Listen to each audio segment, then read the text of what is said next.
Namaskaram, namaskaram to all of you. Namaskaram, Sadhguru. Namaste. Sadhguru, it's a pleasure and great honor to meet you, sir, although we are meeting virtually. A lot of things are going to be virtual for some time. Sir, today you will be interacting with representatives of Indian doctors from all over the world. It is estimated that there are 1.4 million doctors of Indian origin working almost in every corner of the world. We have here Professor Anupam Sibal, who is the president of the Global Association of Physicians of Indian origin, and it has divisions, branches in 45 countries. We have here Dr. Suresh Reddy. He is the president of American Association of Physicians of Indian origin, and we have Professor Bamra. He is the chairman of British Association of Physicians of Indian origin. Sir, then you have me, yours truly. I am the president, but I call myself foot soldier of British Association of Physicians of Indian origin. Thank you very much, sir. We also are delighted that we have here Dr. Pratap Reddy Garu, the founder of BAPIO. I'm sure you have seen him several times. Sadhguru, just to start off, what is happening in the world today is unprecedented. The impact of global lockdown is unimaginable, and the scare of invisible enemy is enormous. We hope to get guidance and advice from you regarding dilemmas, the hardships, the fears, the confusion amongst frontline doctors and other healthcare workers. Sadhguruji, to kick off, I'm delighted that we have amongst us our role model, Dr. Pratap Reddy. Dr. Reddy has not only transformed and modernized the healthcare in India, but he has been a friend, philosopher, and guide for medical fraternity. May I request Dr. Reddy to introduce Sadhguru, who probably needs no introduction. Dr. Reddy. Pranam, Sadhguru. Namaskaram, ma. Namaskaram. Suncha is with me. We join, entire Apollo family is giving their pranams to some. It's been a great pleasure, and I'm very happy that the entire global doctor population is getting a message from you. I did not know you are the founder of API. Only today I came to know this. No, GAPIO, Global Association. Oh, okay. Physicians of India. GAPI formed the year I came back to India. That's very good. It's a privilege, Guruji, that all the doctors across the world to see you. And I have known Guruji from the 90s. And it has been a profound experience knowing him, seeing him, and see the various activities that he has initiated across the globe. Personally, my family enjoys the experiences that we have at Isha Foundation in Assam, in Velangari Hills in Coimbatore. I don't know how many of you have gone there, but you must. It's a tremendous experience year after year. And we go most often. I try to go at Sivaratri times. It's unbelievable, the experience. We will know the number of hundreds of thousands of people who come for the function. But it's an experience of its own. As you enter the ashram, you find the divinity in it. You see Lord Shiva, the Dhyanalinga, and have a bath in that pond.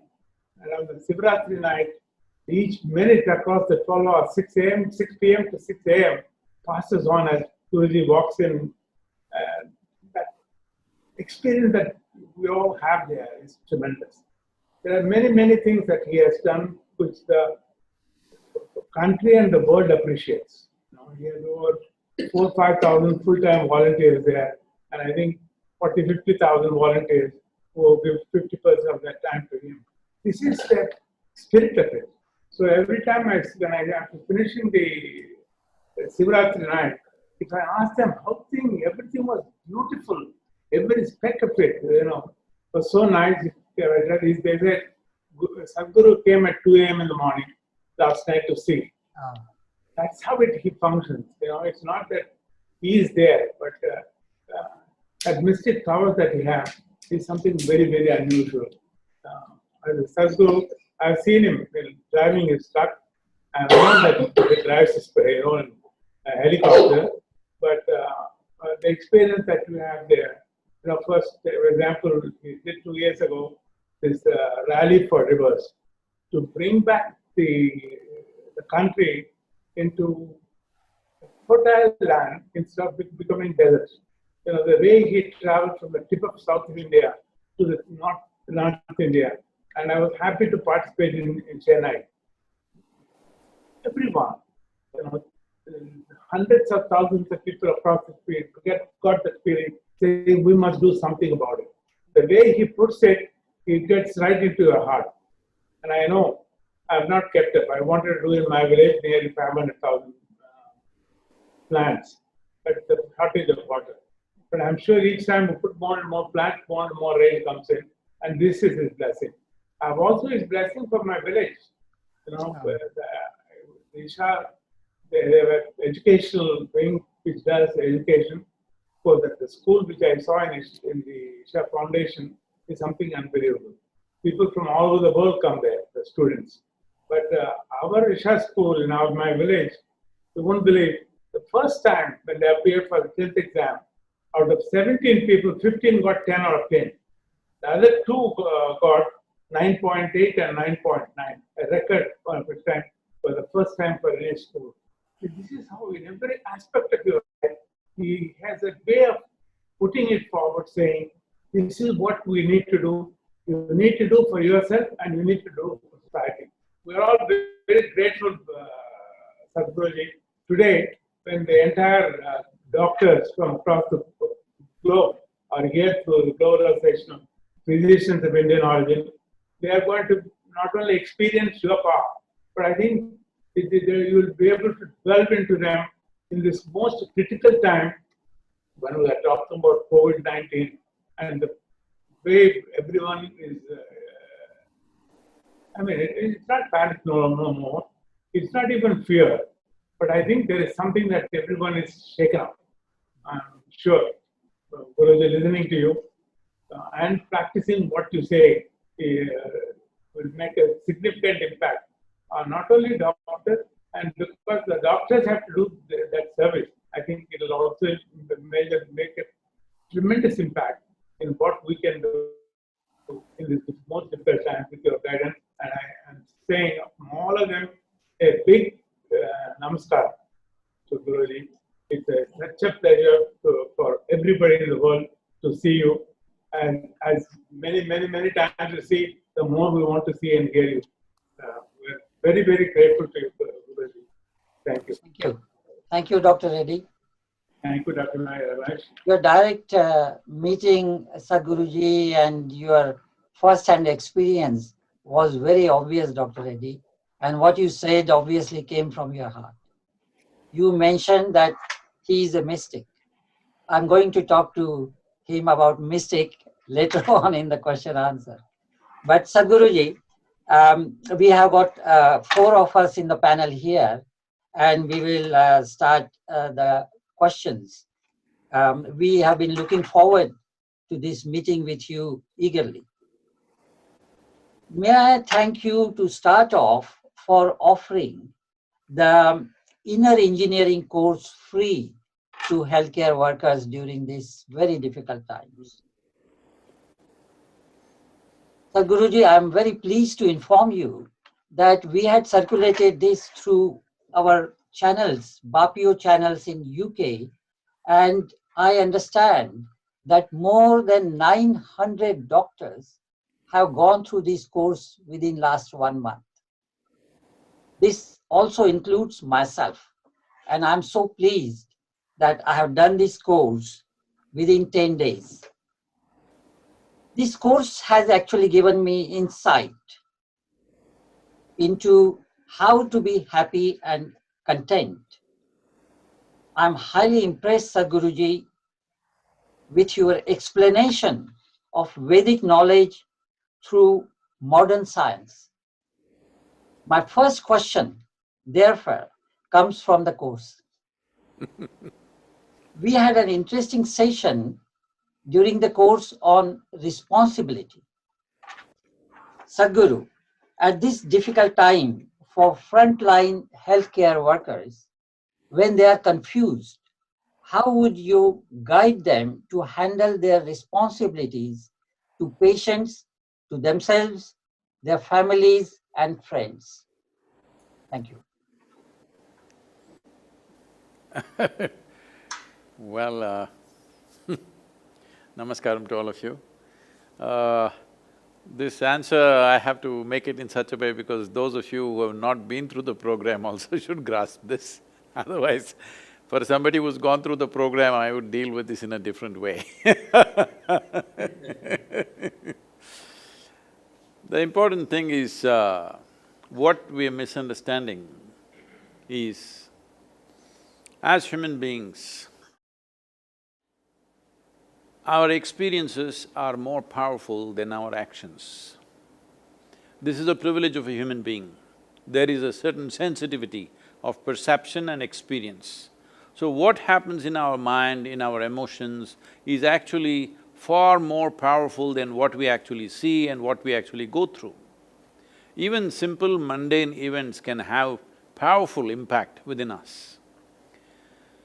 So, for this, if this experience, whatever comes our way, because what comes our way we cannot decide.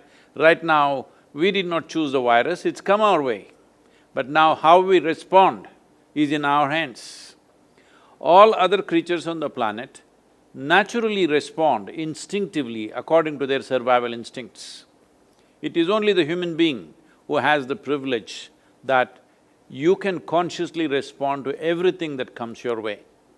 So, responsibility is this dimension of your life that you make your ability to respond into your conscious process so that you determine the nature of your experience, 100%. But action in the world is not all determined by you. It is the situation, it is the times, it is other people participating and many other forces which have to cooperate for action to happen. No action in the world is all independent, no human being does 100% independent action, there's no such thing. Because in everything, we know this is a wrong time to remind, for us to be alive itself, there are many microorganisms involved. Only one is troubling us, but the rest of them are cooperating. So I'm saying action is not 100% ours.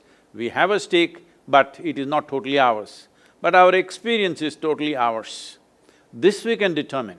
If our experience of life is determined by us, naturally we will make it highest level of pleasantness. If your experience of life is at the highest level of pleasantness, as all of you know, there is substantial medical and scientific evidence that our body and our brains will work at their best. So if you want to… you're doctors, I'm something else, somebody else is doing something else, whatever we wish to do, we must be able to harness the prowess of our body and our intelligence. Right now, whenever there are challenging situations in life, people turn against themselves, their own intelligence turns against themselves. Well, this turning our own intelligence against ourselves, a whole lot of people have given various names, exotic names are there. It starts with tension, stress, anxiety, depression, and they tell me today there are 72 medical names to describe this. But essentially, our own intelligence has turned against us. So when a situation is challenging, when a situation is against us, is this the time to turn your intelligence against you? The moment your ability to respond is not conscious, naturally your own intelligence, your own emotions, your own body will turn against you.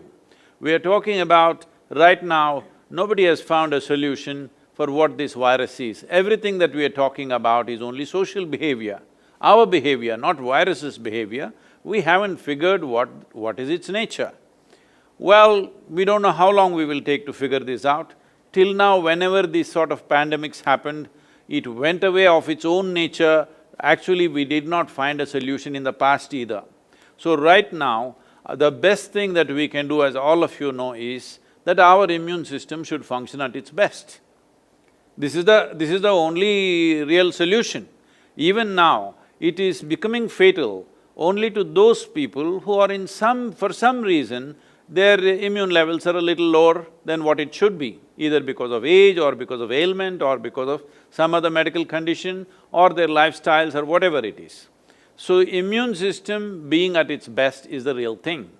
Well, we have documented this evidence, the Harvard Medical School has documented this, that clearly it indicates that the genes that are responsible for activating and elevating the immune system, over 230 of those, the genome studies that have been done shows 230 genes are elevated for all those people who are doing simple practices called inner engineering. The program that you went through is an online process. Attached to that, there are practices. If you do those practices, distinctly it has been recorded that your immune system is up. Right now, that is the only solution you have for the virus. But now, apart from the virus, the problem is human thought and emotion turning against themselves and creating havoc with every individual. At least that you can immediately prevent by going through this process of inner engineering online, but there are attached practices. If one does that, within 6 to 8 weeks, you can definitely notice a significant improvement in one's immune system. It has been well documented right now by the doctors in United States. So why I'm saying this is, we need to understand this.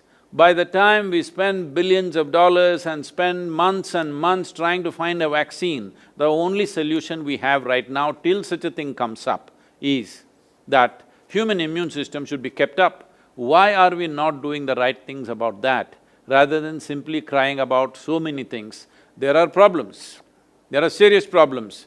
More than health problems, there is going to be serious economic issues for everybody in the world, particularly in India. So, when this is the situation, we have to be at our best.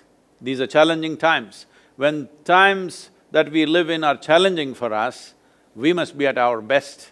That is why in engineering. Thank you very much. Thanks, Sadhguruji. I think what you are saying is true for people, all the people and all the population, the global. But those who are in front line, doctors in front line, their response and the ability, converting into responsibility, is going to be difficult because of the confusion that they have being in front line, whether they are going to die, what happens to their family, how they could be doing the best for their patients. So they won't have time to go through the course because they are in front line. See, I wouldn't say they don't have time because everybody has time. It is just a question of priorities. It is most important, if you are going to war, are you well prepared being most important? Front line is a very battle front term, all right? So you are in the front line means you must be ready for the battle. If you want to be ready for the battle, the fundamental thing is your competence is in place, you are strong, you are able to do what you know best. When you're paralyzed by your own fear and confusions about family and emotions, your competence will go waste both for you and for the patient who depends on you. So, it is very important, especially if we realize that we are on the front line, equipping ourselves, first thing with raising our immune system and being confident that, it will not come to us. There's no such thing. It can come to me, it can come to you, it can come to anybody. That is there. But fundamentally, we know clearly now that those with strong immune systems are generally not even showing symptoms. Most of the people are just passing through the infection just like that. So this is something that we must do, it is your fundamental responsibility, because if large number of frontline workers starts falling sick, a whole lot of them will not report. That's the next step. Because it is 1 month, 2 months, okay, they're patriotic, they're committed and everything. Suppose this lasts for 6 months, 12 months and a large number of medical workers start falling sick, another part of them will not report. So when this happens, then it is in everybody is at serious risk. Already it has happened in Mumbai, some doctors went on a few hours of strike because they are put to risk for nothing. I'm saying these things are beginning to happen. So it's very, very important the frontline workers are healthy, well, physically, mentally well, in a good condition to do a most significant job that is there on their hands right now. A doctor's profession is always an important one, but only important for sick people. Other people don't care who you are.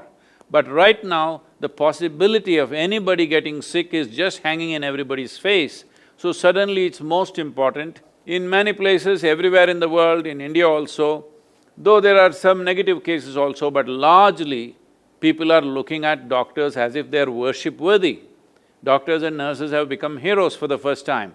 This is wonderful, this recognition is good, but it's important. Heroes should be very strong within themselves, physically, mentally strong, their immune systems capable of dealing with frontline offensive, because probably they are most exposed to infections. The level of infection that they're exposed to may be unusually high compared to a person who travels by a plane or a train or something and gets something.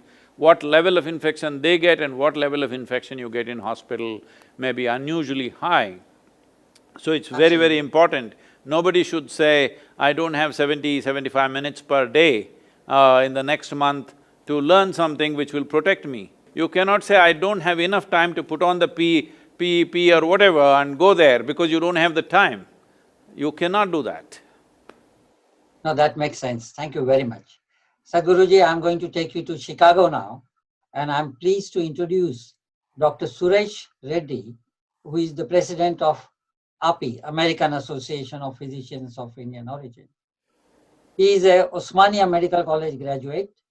Suresh is a clinical fellow, interventional neuroradiologist of Harvard Medical School and is currently chairman of radiology at Heinz Medical Center, Chicago. He was awarded 4 times the Teacher of the Year award by residents and students of Harvard Medical School. He makes significant contribution to the community, including educating on stroke management and prevention of childhood obesity. Suresh, go ahead. Namaskaram, Sadhguruji. It's an honor and pleasure I am able to join you today. And I met you for the first time last year in Atlanta at our convention, and it was one of my best and very enlightening moments. Thank you again for accepting to join you today. So, I have a question today. The only way I would have given that award to my teachers is that they let me off from the class. What did you do? No, like Harvard medical students are very, very dedicated and motivated. So, thank you, sir. Thank you. There's 2 parts to this question. This is about social distancing and wearing PPE. As you know, some people in this world are not taking this seriously, whereas some are taking it extremely seriously. So a person like me who takes this seriously, it bothers me, I become anxious, and my stress level hits the rooftop when somebody comes to me very close without a mask, no social distancing. Yesterday, 2 handymen came into my house and they were not wearing masks. They were coming very close to me and I felt very anxious. And there is a second part to this question, physical proximity, like especially the families, grandparents, grandkids, mother and newborn. When one is infected, they cannot do this hugging or kissing or physical proximity. So how do we handle these 2 sides of the coin? We have come to times when you can only blow kisses, all right? This is a discipline we have to exercise. Well, I don't know, it may not be in place, but I will try to make it brief for you. In the yogic traditions, always keeping physical distance has been very vital. No handshaking, no hugging, no kissing. This is the only greeting we do. We do the same thing to what we think is… what we see as divine, we do the same thing to the man, woman, child, animal, tree, rock, whatever we see. This is our greeting for everyone, including the divine. At the same time, why this is so is not necessarily because we were thinking of infections, because with every contact that comes with the body, when one becomes sensitive and receptive, you want to be receptive. When you become receptive to everything. There is no filter, I will only receive good things, I will not receive bad things, there is no such filter. Everything goes into us in terms of memory and impact on our life. This is called as Runanubandha, you might have heard this word from India. So the thing is, the memory imprints keep on getting complicated with more and more physical contact. So always like this, when I come to America, people ask me, Sadhguru, where is my hug? I said, I have it in my pocket, I will come to you tomorrow. Today, like this. But I understand this thing, there are a lot of very brave people are already dead. These reasonably brave people want to give it to you. So they are acting, they just to fulfill their compulsions, they are coming up with philosophies of freedom, rights and nonsense and all kinds of stuff. Fundamentally, they need to drink, they need to drug, they need to go to the party, they can't sit in one place, that's their problem. They don't want to address that. They want to project this as some kind of a freedom that they have to go on the streets and infect everybody. And people are talking about herd immunity, scientific words are being thrown around by just about everybody. If herd immunity has come, as many people have said, minimum 60 to 80, anywhere between 60 to 80% of the population has to be infected. This means we will literally wipe out our geriatric population and also affect children below 1 year of age, and also all those vulnerable population, we may take them out. And that will amount to millions and millions of people on the planet. This herd immunity, what people are talking, is quite an irresponsible thing because that will inevitably happen at a later time, some point. But this is not something that you work towards, because in the process, the number of lives lost is not going to be simple. So this level of irresponsibility is because one thing is ignorance, another thing is today anybody can put up whatever they want on the social media, everybody running their own campaign, how this virus itself is fake, it doesn't exist. You know, to that extent it's going, a lot of voices from America are saying, it doesn't actually exist, they're just making it up, it's somebody's conspiracy. So that is because they want to have a haircut, they want to go to the bar, this is the real thing. So for this they're making up all this, this is a time when how responsibly you behave. By simply not doing anything, you can serve the world. These are rare times, you know, for those lazy people. If you don't do anything, you will serve your nation and the world and humanity in a huge way. At least that much they must do. If they can't take up some important work and do it, at least that much they must do, they must keep themselves to themselves. But unfortunately, they are not doing that. I understand the concern because it's everywhere. In United States, it's showing up on the streets in a big way, but in India also there is a segment of people who believe their God will take care of them, they don't need to follow any rules. Well, God may not take care, may take you, that is the whole thing. The whole thing is not to be taken by God, that is the important thing about life That is why the mask, that is why the social distancing behavior, all this. Unfortunately, even in a time like this, as a generation of people, when we have the highest capability to communicate to every human being on the planet in terms of social media, in terms of internet and everything, in spite of that, at a time like this, so easily you can misinform people is a terrible thing, but unfortunately it's happening. We would assume compared to previous pandemics like the Spanish flu, whatever, when there was no communication, whatever your neighbor said was the truth, you were always confused about what it is. But today we thought very easily you can put out the medical facts and say this is it. But unfortunately, look at this, how it is happening. It doesn't matter what technological tools we have, till we transform individual human beings, this is how it's going to be. Technology doesn't really solve the problem, it is only complicating the problem. Thank you, Guruji. And I have another smaller question. There is this suffering about these migrant workers, and every time I see them, it's like so heartbreaking.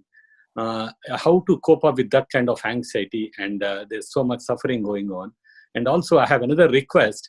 In the last week of June, we are doing a worldwide COVID medical summit, and I would like you to come for a few minutes and bless us. Thank you. About the migrant workers, I'm not trying to play it down, definitely it is happening. But we need to understand, if the government did not bring the lockdown suddenly without informing people, it would not have worked because people would have moved in a big way. So they had to bring it down, it has to be like a surprise element, that it had to just come in like that so that people stay where they are. But initially we thought it's 15 days, we thought people will manage, somehow we will provide food and do things, for which massive efforts have been made, but the numbers are so huge. But at the same time, this concern about migrant workers right now is simply because cameras are on them for the first time. These people who are walking just with a bag, which is their whole possession, a child and a bag is the entire possessions of their life. So you must understand how they were living in the city. Their life in the city was not any better than this walk on the highway. I want you to understand, it's that bad. So nobody saw that because no cameras went there. Now suddenly cameras are there. There is also a problem because the extension of this lockdown kept on increasing according to the needs. Every time they're studying the situation and going on increasing, a certain panic spread, and there are also people spreading that panic. There are people who are actually actively want to see a crisis evolve in the country. Those people are also there, creating fear among those people. See, right now the best thing even for the migrant worker would be just to stay put where he is. That would be the best thing. Over 85% of India's COVID cases are only in 13 cities. And from these cities, people are going all over the country back to their villages, which is a terrible thing to do right now. But for political reasons and for whatever, some people have fun seeing a crisis, that's the whole problem. People created so much fear and now they want to go back to their villages. When they go back to their villages, are they going to leave the virus in the train and go? They're going to take it to their families. People who are completely safe in the village, you're taking the virus to them, but now you can't stop them, it's become such an emotional issue. See, you being in Chicago, you have also seen those terrible images of people suffering and it moves your heart, it moves everybody's heart. But right now is not a time to go by our emotional responses. This is a time to do the right thing so that this doesn't become across the population and everybody suffering. We must limit it. That is the only thing we can do. We don't have a solution for the virus. Only solution we have is, fortunately, the virus chooses us as a mode of transport. All we have to do is just stay in one place, no matter what. Whatever our emotions are, whatever our situation is, just stay in one place. If this discipline the entire world, without a single person breaking it, if you do it for 15 days, it's gone. Am I right, sir? I'm asking you as medical opinion. That much we must do. Perfectly correct, you are perfectly correct. So, again, I would like to request you to come for a few minutes and bless our global summit happening in the last week of June. Thank you, Guruji. It's an honor and I am humbled and also I am blessed to have these few minutes with you. Thank you. Thank you, Suresh. Sadhguruji, thank you very much. Your point about herd immunity is very, very interesting. And I hope responsible people, listen to that. I think that's very important. I'm now going to take you, sir, virtually to hot Delhi. We have Professor Anupam Sibbal there. He is the president of Global Association of Physicians of Indian Origin, which was founded by Dr. Pratap Reddy and myself long ago. Anupam is the Group Medical Director of Apollo Hospitals. He is a consultant gastroenterologist and hepatologist. He has helped set up the first successful pediatric liver transplant program in India in '98 at Apollo hospitals.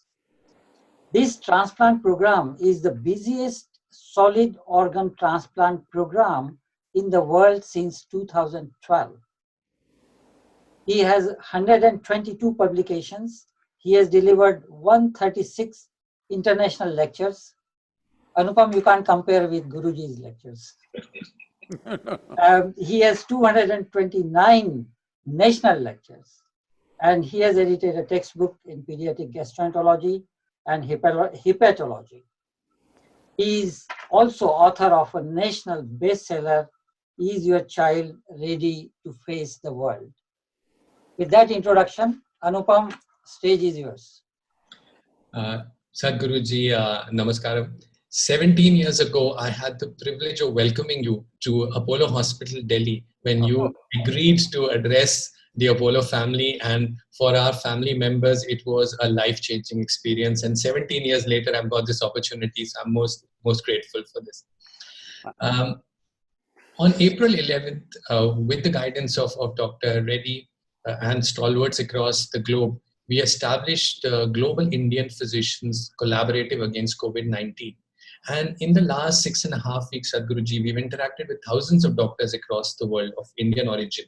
And I want to request you to answer a question based on what is uppermost on their mind, and that's about pressure. COVID-19 has put doctors under immense pressure. Pressure as clinicians to provide the best care in a scenario where we are still to identify the agent or agents that can effectively treat the disease. We are dealing with a disease where there is so much that is not understood, and that as clinicians makes us uneasy. And there is this constant need to update knowledge, and we are constantly studying, reviewing, sitting up at night. And Sadhguruji, just to give you one example, as of 5 p.m. today on PubMed, where all the peer-reviewed papers are published, in 129 days since COVID-19 was first described, there are 16,610 published papers. That means 128 papers a day. As new evidence emerges, what was a recommendation yesterday now changes. We are doing our best, but that best is sometimes not good enough, and we are just not used to that. Spending hours in PPEs, days away from the family is not easy. Then there is this worry of bringing the virus home, and we can't even share our worries with our families because they're worried sick anyway. The community wants reassurance, and every friend, every relative you speak with wants to hear these magic words. It will end soon. But as doctors, we have no clear idea when this will end, when will we have a cure, when will we have an effective vaccine. We are seeking answers, Sadhguruji, ourselves to question that we as healthcare leaders are supposed to provide. We usually have answers, but not this time, not yet. Sadhguruji, please advise us on how to handle this pressure. In a way, when the first question, I kind of put this on, I kind of put this out. But to answer this question pointedly, there is a situation that, as you admit, as I admit, as everybody is admitting slowly, that we don't know how to handle. The only thing we are trying to do is control human behavior, hoping that we can slow it down. And we have also realized we are not able to control human behavior either totally. If you could control that totally, probably in 2 weeks' time, in a fortnight, it would be gone. But we are not able to control that because there are a whole lot of human beings who are still evolving. You cannot tell them anything sensible. They will take their own time to understand, and we don't know how many lives have to go before they understand. So pressure is there, but isn't it important when challenging situations arise in our life that we must become the best possible human beings that we can be? In terms of competence, in terms of our humanity, in terms of our efficiency, in terms of a larger vision for everything that we are doing, Isn't this the time to become that, rather than being pressured? Whenever ugly things happen to us, there are two ways. One is we can get wounded, another is we can get wise. These are only two options we have. Unfortunately, a whole lot of people get wounded. No, we should become wise. Difficult situations should make us wise, not wounded. So especially if doctors start breaking down mentally, which can happen because months of non-stop work and as you said, distance from the family and your own fear of infection to yourself, and above all, if you have a family, that fear of infecting them, even one visit can happen, all these issues are there, it's not simple. I am not trying to simplify the situation. It is very, very challenging situation, like never before for this generation of people, in my opinion.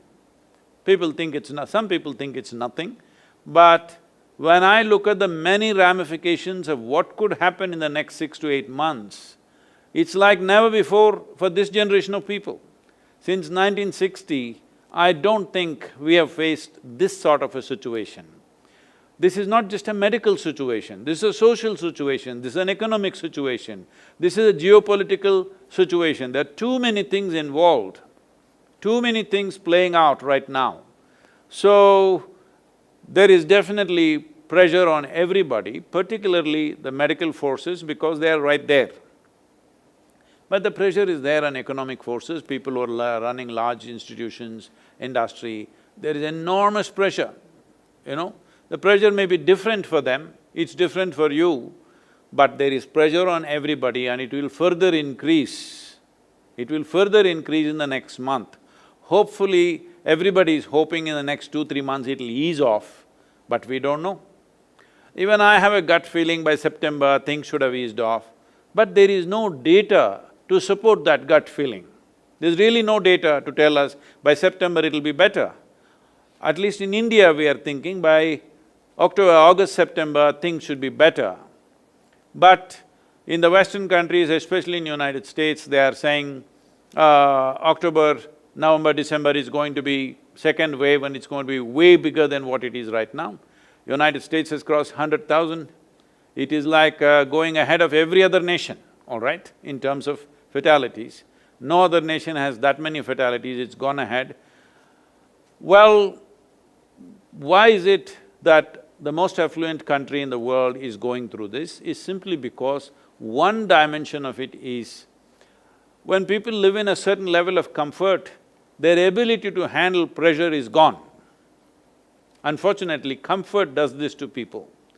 Those who are out there every day battling their life in some way, they have more capability to handle this. Just Dr. Reddy from Chicago mentioned about the migrant labor. Yes, there is suffering where there is no food, but where there is food supply and things are taken care of, people are walking stoically.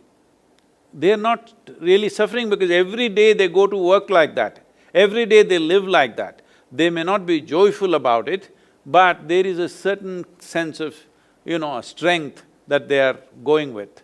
I am not trying to belittle their problem, the problem is huge. Nourishment issues have come, serious issues. Even here around us, every day we are feeding thousands of people. I never imagined in remote rural Tamil Nadu, there'll be so many people who won't have food to eat if they don't work for 2 weeks.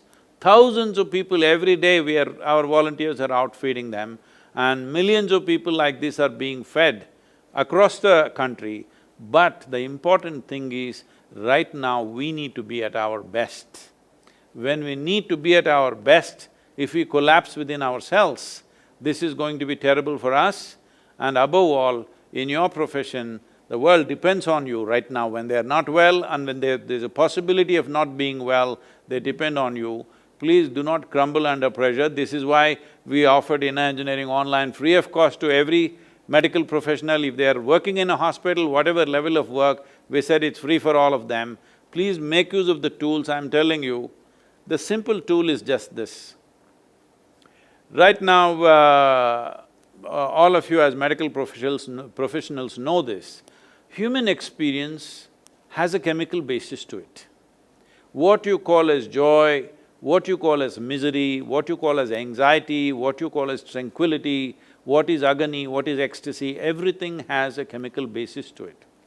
The Harvard Medical School has done this study. The cannabinoids in the system are all elevated simply because of a yogic practice. The inner engineering practices have raised this in such a way, the mood levels are so high. What I am talking about is that you create a chemistry of blissfulness within you. This is not just now because of the virus. If anybody thinks what they're doing is important, the most important thing is they must work upon themselves. If you think you're delivering something important, is it not important that you must be at your best? What does being best mean? It is not just physical strength. Being at my best means I am always in a place where situations will not cause suffering to me. This is very important for a doctor, that situation will not cause suffering to me. I decide how I am within myself. This is the ability which we wish to offer to the medical professionals through inner engineering program. There are practices attached to it. Nobody should say you don't have time. This is as good as saying I don't have time to put on my PPE. That is dangerous. It is very important because if you crumble under pressure, the world will crumble. Please don't do that. Thank you so much, Sadhguruji, for this beautiful message that we have to become the best of who we can be. Thank you. Thanks, Anupam. Sadhguru, now I'm going to take you from hot Delhi to rainy Manchester virtually. So we have Professor J.S. Bamra. He is the chairman of British Association of Physicians of Indian Origin, BAPIO.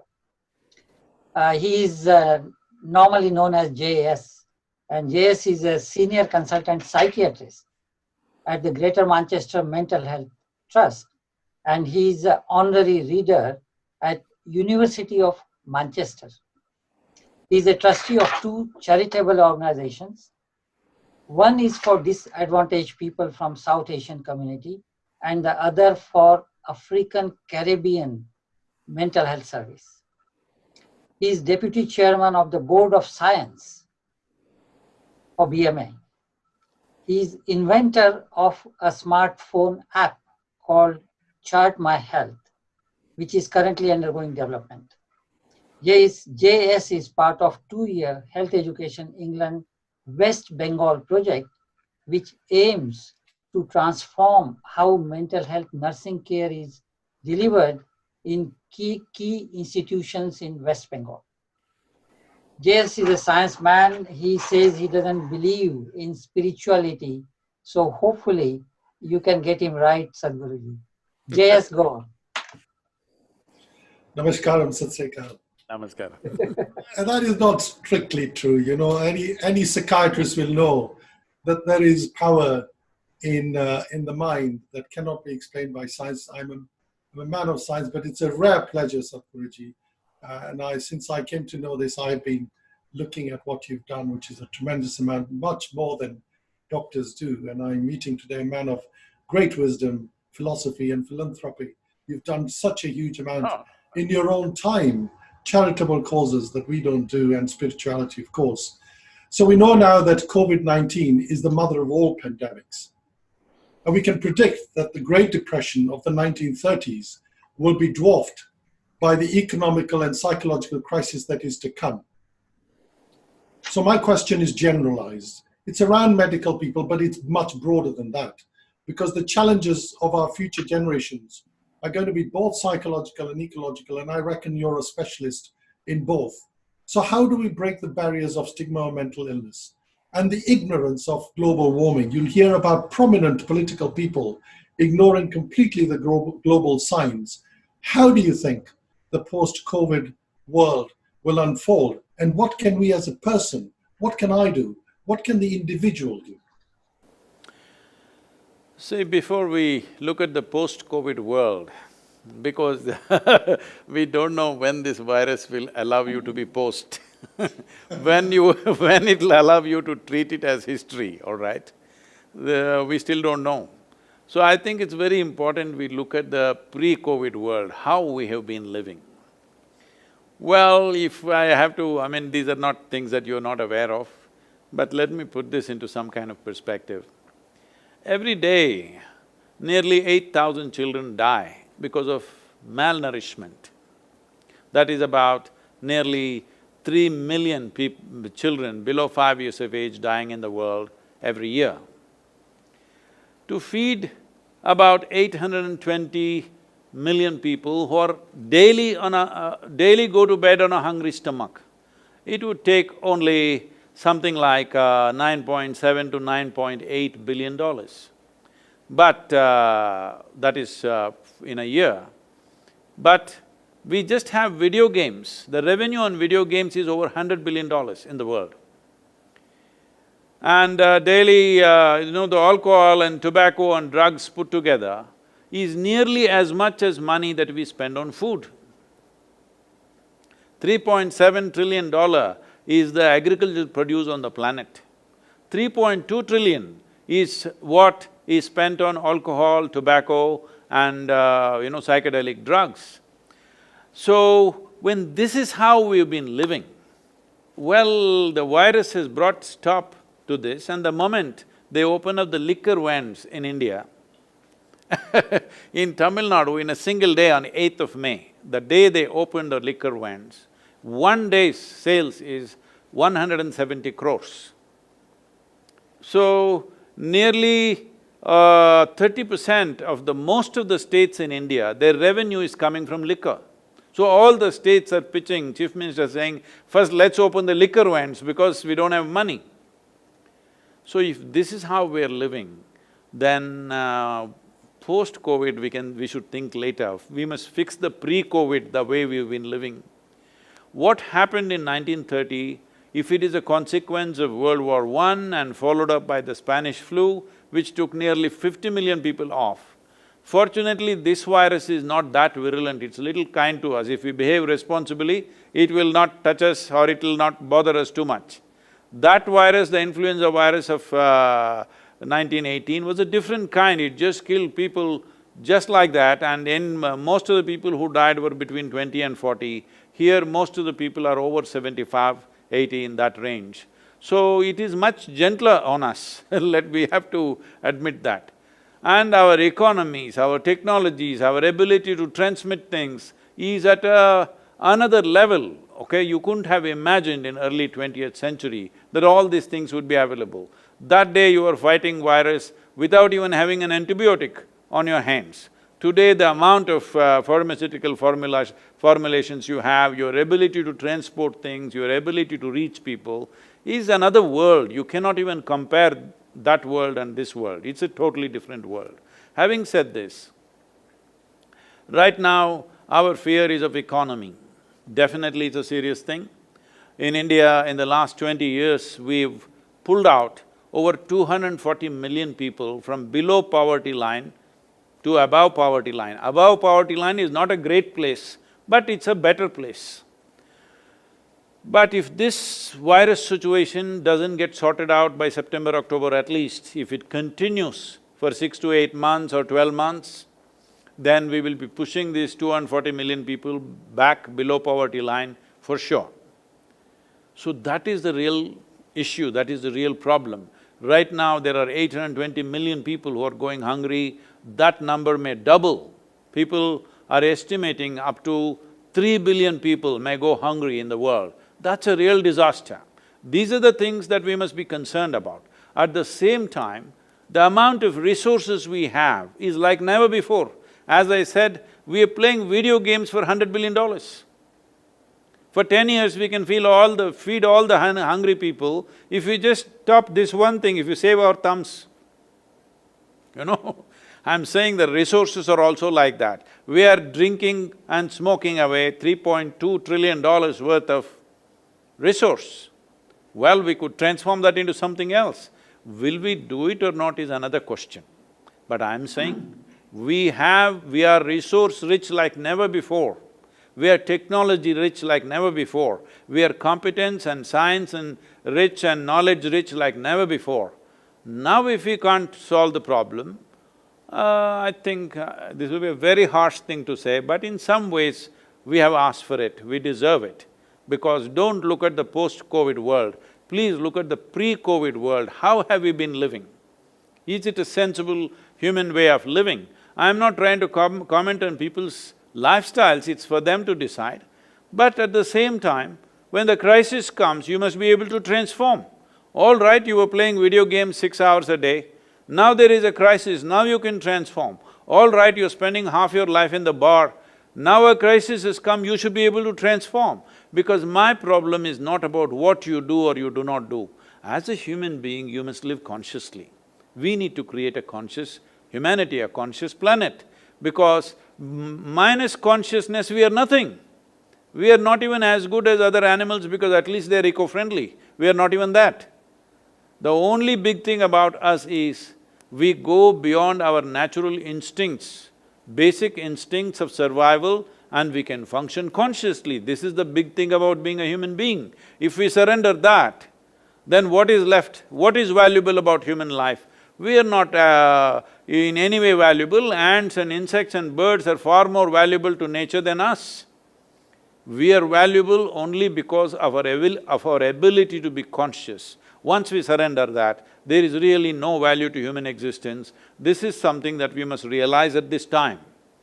And if we realize this as a humanity, I don't know how much hardship should come, how many lives should go before we realize this, but if we realize this, it doesn't matter where the economy is. If humanity realizes that our ability to be conscious, our ability to go beyond our compulsive nature is the highest value of being human, then the post-COVID world is a fantastic world.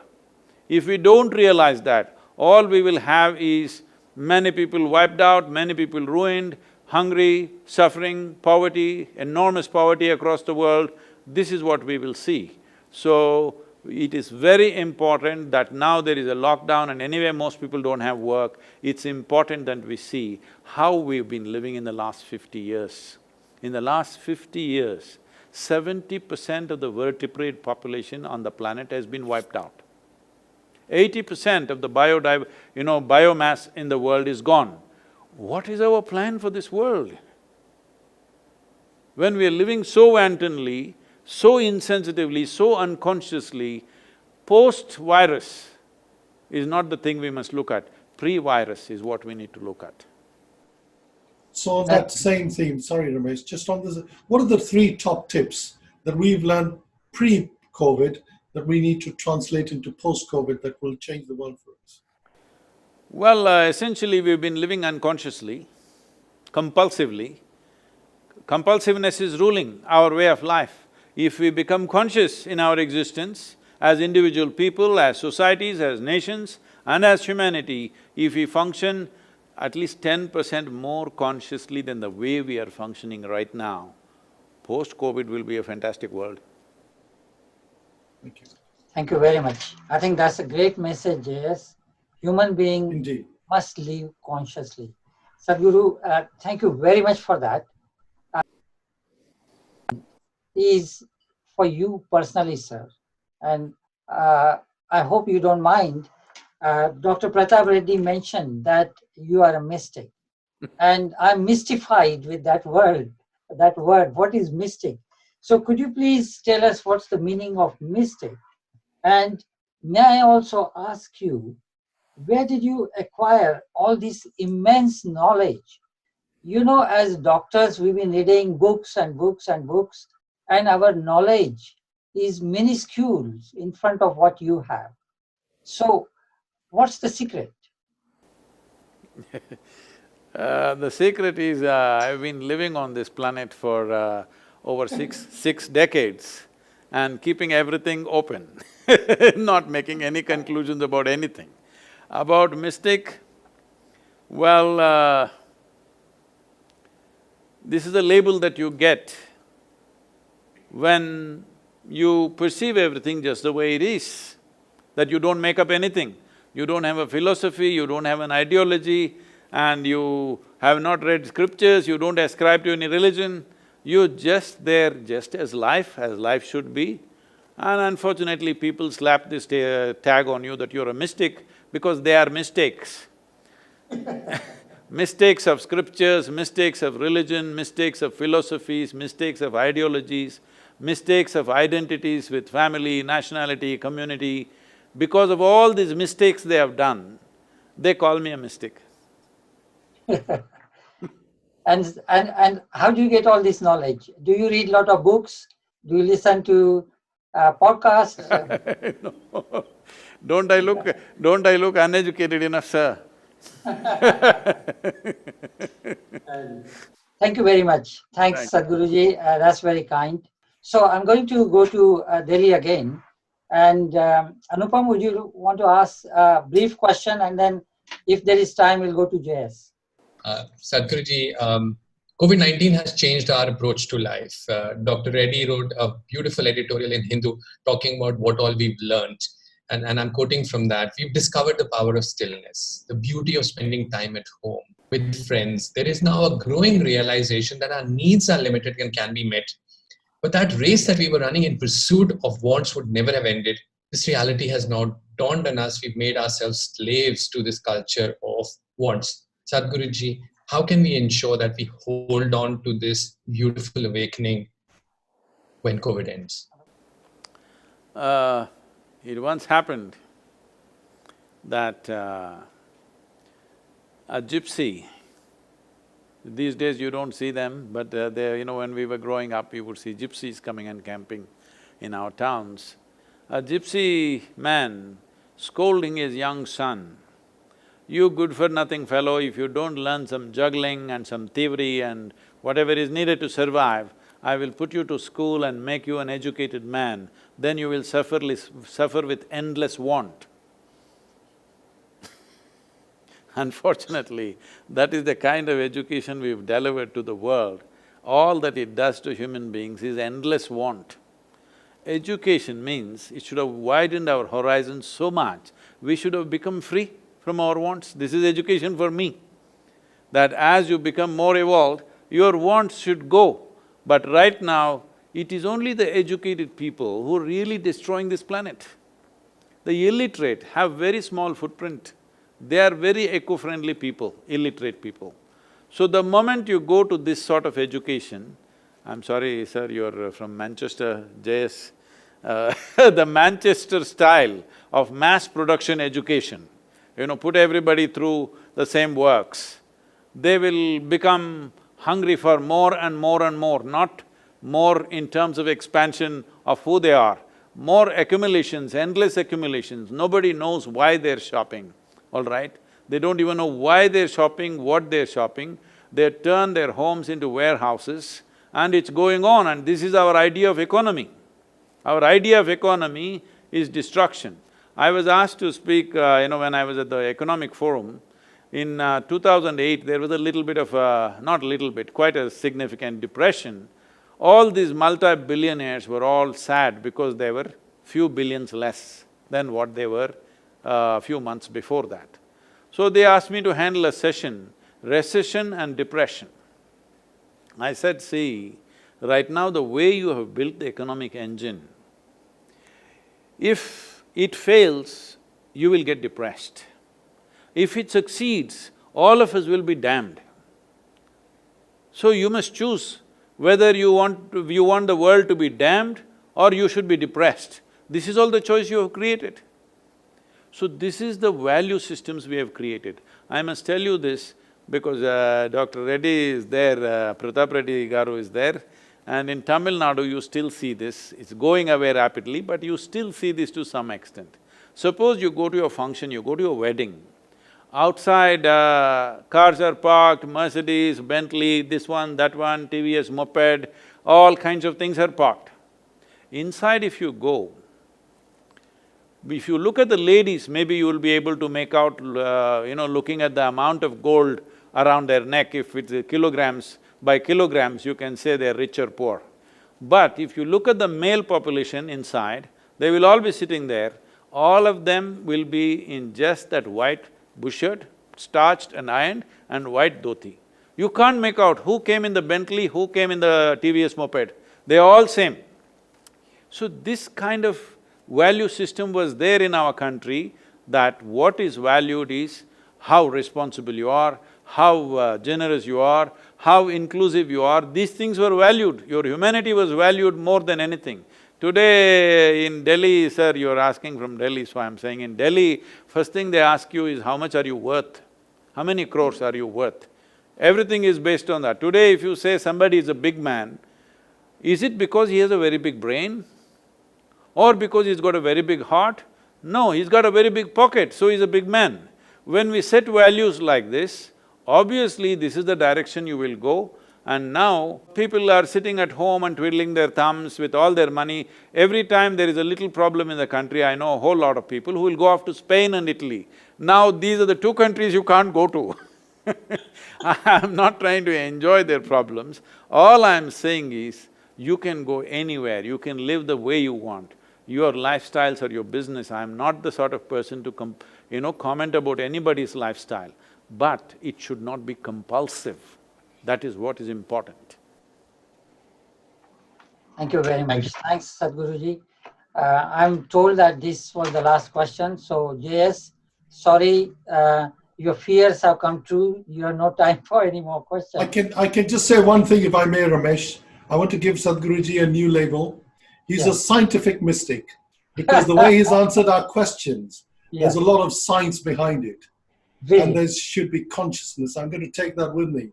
What he said is absolutely true. Thank you very much. I want all of you who are in the medical profession to understand that what you're doing is not a job. This is not just another job. At a time like this is the most significant thing. Well, all of us have our roles to play, but your role determines whether somebody lives or dies. So when that privilege is given to you, in a way you are an extension of Creator's hand. Please use this hand responsibly, and please, you should not crumble under this pressure. This is the time that you must stand up as really wonderful and strong human beings. Whatever support that is needed from our end, I'm willing to offer time and energies to make this happen for the medical professionals. Please, sir, you must not say that you don't have time for inner engineering. All of you must do it, because you being well determines the wellness of this world right now. Please do your best. Thank you very much. Thank you very much. Namaskaram, Guruji. Thank you so much. And the message I'm taking is, all human beings have to behave consciously. You've been absolutely brilliant. Thank you for sparing an hour or just over an hour with us. And hopefully, we should be able to do it again. And I must thank our Dr. Pratap Reddy Garu. Thank you, in spite of, I know, constraints on your everything time, you spent time with us. So, and my panelists, thank you very much. In the background, a lot of people have been working from the ashram. So I thank everybody who have contributed to this wonderful event. Namaskaram. Thank you. Namaskaram.